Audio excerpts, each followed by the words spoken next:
Welcome, travellers. Set your cloaks by the door and move nearer the fire.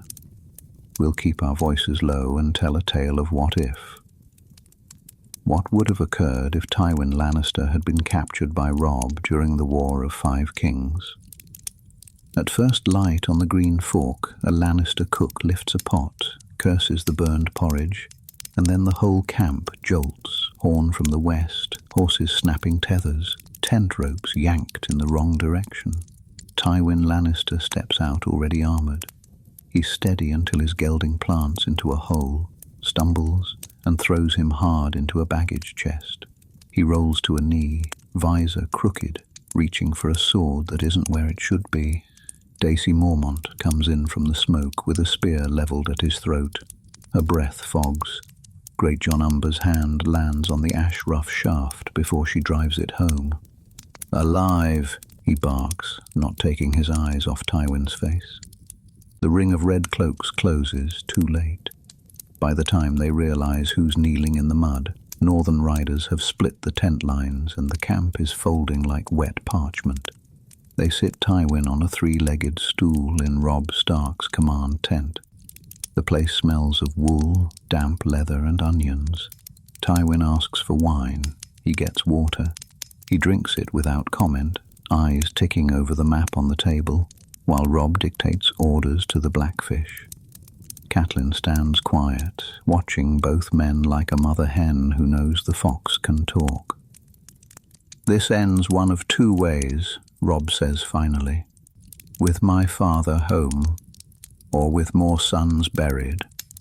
Tywin adjusts the tilt of his visor as if it's a line in a ledger. "Your father is dead. Your sister is not. You have 2 lions and only 1 to trade. Do your counting." Robb doesn't blink. "I count the river lands too." He turns to new letters, 1 to River Run, 1 to the Twins, 1 to White Harbour, and orders Tywin kept under heavy watch, but treated cleanly. "He's worth more unbruised," the Blackfish mutters on his way out. Tywin's mouth almost moves at that. At the Twins, Lord Walder keeps Robb waiting 3 cups of bad wine longer than necessary because he can. Roslyn Frey stands 2 steps behind him, hands folded. Walder lists old slights. Who didn't dance? Who didn't bow? Who forgot to praise the bridge? Catelyn listens, nodding like she's learning a new recipe. "You want crossings and a name that lasts," she answers when he finally breathes. "You'll have both.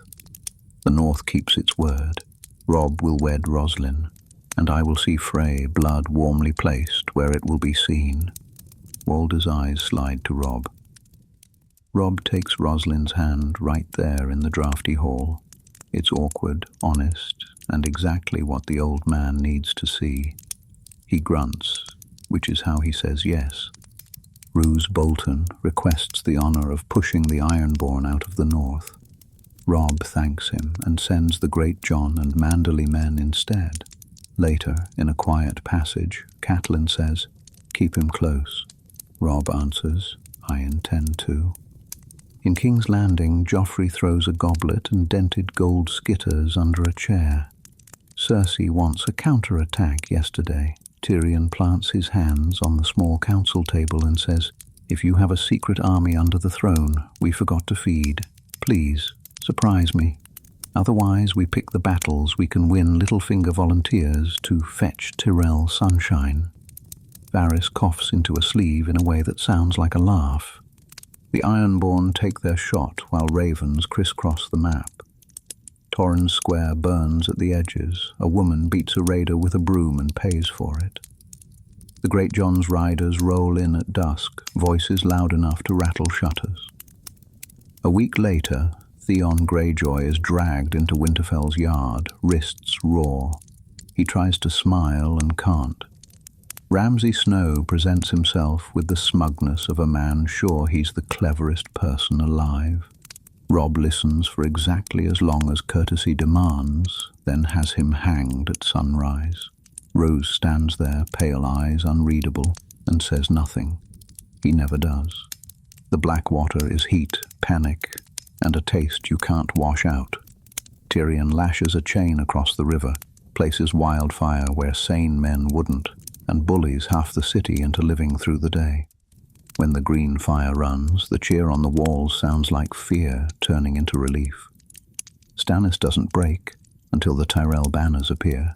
Randall Tarley's discipline and Garland's calm, pulling the Reach into the city like a hand pulling a drowning man ashore. Joffrey survives by accident more than design. He claims it was valor. Everyone who did the work is too tired to argue. Robb's terms arrive with the smoke still on King's Landing. The North and Riverlands recognized as a separate kingdom. Sansa returned. Reparations paid in coin and grain. The council hates it. Without Tywin in the room, nobody can shout them into sense. Margaery counts quietly and realizes the Reach can buy stability faster than it can plant it. Tommen's hand is guided onto the parchment. Tyrion writes a letter to Robb that reads like diplomacy and feels like a sigh. The exchange happens near the Trident. The day is flat grey and the grass hides puddles. Sansa rides with a veil, tense in the saddle. Jaime rides the other way, wrists chafed and chin high. Tywin moves between two rings of spears, one red, one blue, and doesn't look left or right. When Sansa sees Catelyn, the way her shoulders drop says everything. When Jaime passes the Blackfish, the older man's mouth tightens like a knot. Riverrun throws a wedding for Edmure and Roslyn that smells like cinnamon and roasted meat instead of ambush. Walder Frey smiles with every tooth he has left and watches who's watching him. Catelyn slips out into a cold corridor and leans into the stone. Sansa joins her with a cloak tight around her shoulders. "I didn't think I'd see this," Sansa says. "Neither did I," Catelyn answers. They stand together and don't say anything else for a long time. Joffrey dies at his own wedding, choking purple while musicians miss notes and courtiers pretend they don't smell fear. Cersei points at Tyrion. Habit, not proof. Tywin arrives before the gold cloaks can make it worse. "We are not putting the kingdom on trial to satisfy grief," he says. Olenna dabs her eyes. Nobody asks what's in her ring. Tommen becomes king the next morning with hands that won't stop shaking. Margaery is already good at being where a crown needs her. North of the Wall, Jon Snow climbs, falls in love, breaks, and keeps moving. The mutiny at Craster's happens. Men have limits. The worldlings crash against the gate, and Castle Black holds, because boys turned into men in a night, and because Jon refuses to leave the Wall. When knives come out for him later, they don't come out in a crowd. Too many brothers owe him their lives. He wakes in the infirmary with Sam sitting in a chair, hair sticking up. "You're not allowed to die," Sam says too fast. "We've got a list." Stannis arrives thin and grim. Davos eats stew with the common hall, wipes the table with his sleeve and calls it a feast. Melisandre looks at Jon as if he is an answer she's not ready to read aloud. Stannis meets Robb in Winterfell's hall. They don't bow. Stannis asks for fealty. Robb says no. They make a different promise. Neither will pull the other into a war with the living while the dead are marching. Across the sea, Meereen opens and fights back with paperwork and knives in alleys. Daenerys signs laws that make enemies out of polite men. Tyrion arrives not as a fugitive, but as an envoy. Hair longer, patience shorter, telling the truth in a voice that sounds like he's tried lying and is bored of it. She sees Lannister and liar, then listens anyway. "You want Westeros," he says. "You'll get it. But if you try to take a burning house, you get burns, not a home. Dragonstone first, then look north, make the mask." She doesn't nod, she doesn't smile, she gives the order to sail. Dragonstone's black rock is slick with salt when she steps ashore. Grey Worm stands guard like a statue with a heartbeat. Missandei has a ledger open before noon. Ravens fly to King's Landing and Winterfell. The parley in the Crownlands looks like trouble. Tommen too young, Margaery too calm, Tywin too cold, Robb carrying the North in his shoulders, Jon with the Wall still in his face. Daenerys lands last on Dragonback because the point needs no speech. "We fight the dead," Robb says. "Then we argue," Tyrion adds. "Then we don't," Margaery says smoothly, and the quill scratches. Nobody likes it. Everyone signs. Hardhome is a bad dream with a tide chart. Boats crack. Children scream. Men who don't believe in monsters learn to at the worst time. Jon leaves people he wanted to save and hates himself with new, quiet efficiency. The Night King raises what fell. Daenerys dives too low on Viserion and learns a spear can reach anything. The sound the dragon makes puts a hole in the day. She lands at Winterfell with ash on her sleeves and lets someone else take her cloak for the first time in years. The war isn't one clash, it's weeks, freezing ropes that won't tie, sleds that flip, fires that choke, small winds that feel like theft. The hound swings until his hands split. He tapes them and swings again. Brienne drags a Tyrell cousin out of a pile of whites by the collar and swears at him for dropping his shield. Tormund tells a filthy story that gets filthier every time because he can feel fear shrinking when people laugh. Davos turns broken carts into sleds and yells like a harbour bell. Sam discovers a way to fletch dragonglass heads that don't shatter. It saves an outpost nobody will remember by name. Jorah dies square to the threat because there wasn't time for anything else. Melisandre draws a line of fire across the snow that holds for 5 heartbeats and breaks on the 6th. Beric spends his last life where it belongs, standing in a door until the living get through it. It ends in Winterfell's Godswood because Bran says that's where it ends if they're lucky. The plan isn't clever, it's thorough. Dragonglass where feet will go, oil where ranks will bunch, arrows until shoulders go numb. Jon meets the Night King once and learns exactly how strong his wrist is. The white tide nearly swallows the heart tree. Arya finds a path no one is watching. The knife that cut a human throat in a different war slides into ribs that are colder than winter stone. The crack is small and final. Every corpse goes slack like someone dropped a rope attached to the world. Silence arrives in pieces. Some people laugh, some cry. Most sit down because their legs forgot how to stand. After the pyres, the argument everyone dreaded finally happens. Daenerys wants the throne she crossed the world for. The South has a crowned boy who didn't run and a queen who kept the granaries open. The North is not about to sign away what it bled for. This should end with swords. It doesn't, for 4 simple reasons. Everyone saw the real enemy. Tyrion is good at his job. Margaery wants living subjects, and Robb doesn't want to rule people who don't want him.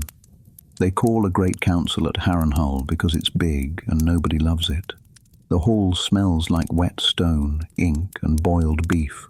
Lords shout until their voices thin. A cobbler from Maidenpool stands and explains how many dead he burned. For 3 minutes, nobody speaks. The settlement that comes out the other end isn't pretty, but it works. The North and Riverlands remain an independent kingdom under Robb Stark.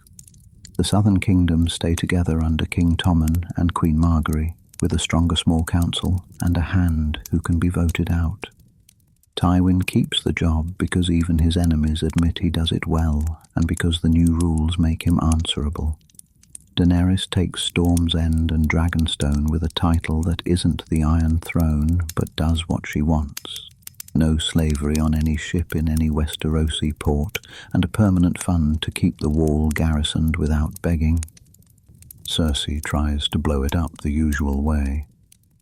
Tywin stops her first scheme with a look, the second with guards at the Sept, the third with a quiet carriage to Casterly Rock. Jaime escorts her, stares at the gate, and turns his horse around. Later, in a cold hall, he knights Brienne. No applause. He looks relieved. Littlefinger pushes the veil to make trouble and finds Sansa waiting with ledgers and loyalties. He walks into Winterfell with a smile and leaves it without one. Brienne's blade makes the end quick. Sansa's words make it complete. Tommen learns to listen. Margaery builds a court that runs on ink and favors instead of screams. Randall Tarley drills boys in the yard until they stop dropping spears. Garland rebuilds roads. Olenna sits by a window and says wicked, true things until she doesn't. Tywin dies in clean linen because sometimes the world refuses drama. Jaime takes the rock and, to everyone's surprise, runs it well. Roads open, mines safe. Bannerman kept too busy to start hobbies like civil war. Daenerys rules from Storm's End, like someone who finally found a house that fits. Missandei turns anti-slavery from a speech into a trade network with teeth. Grey Worm trains boys from the Stormlands to hold a line without panicking and smiles, rarely when they do. She sails east often and comes back often. People say she didn't get the chair. She says the chair was never the point. Robb learns to govern without a battlefield. He weighs grain the way he weighs mercy. He and Sansa argue about taxes and hug anyway. Sansa runs Winterfell so the kitchens never go cold and the rebuilt bridges don't wash out in the first thaw. She becomes the person caravans ask for. Arya doesn't stay. She helps hunt the last bands of men who think the war is still happening, scratches a final name off a list she stopped loving years ago, and sails west with a better map and a wild grin. Bran sends letters that arrive before storms and save ships. Jon stays on the wall because he chooses to. He's terrible at jokes. People laugh anyway. Tyrion drinks less because he works more. He writes late, wakes with ink on his sleeve, and becomes the bridge everyone uses without admitting it. Storm's End to King's Landing to Winterfell and back.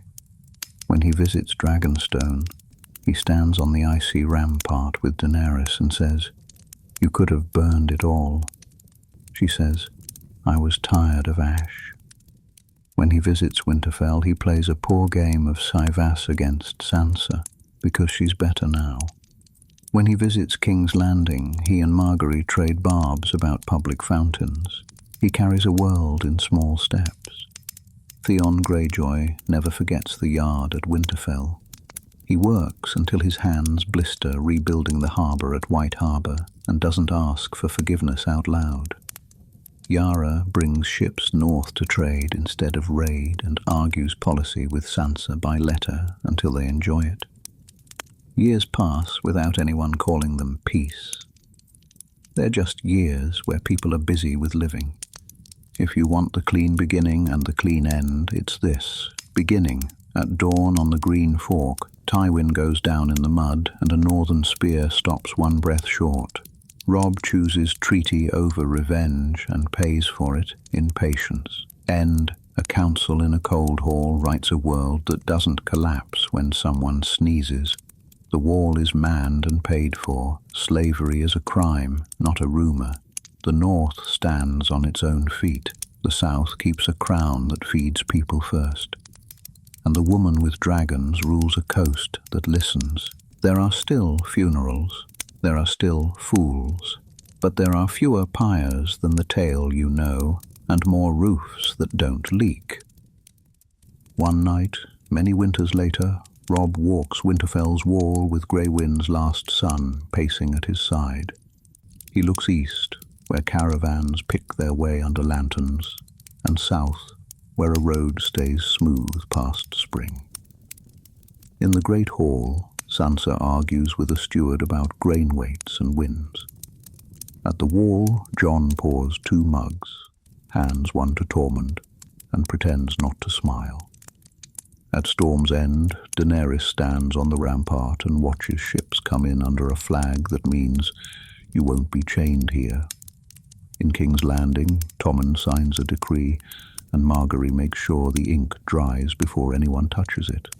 Somewhere west of maps, Arya laughs at the edge of the world and keeps sailing.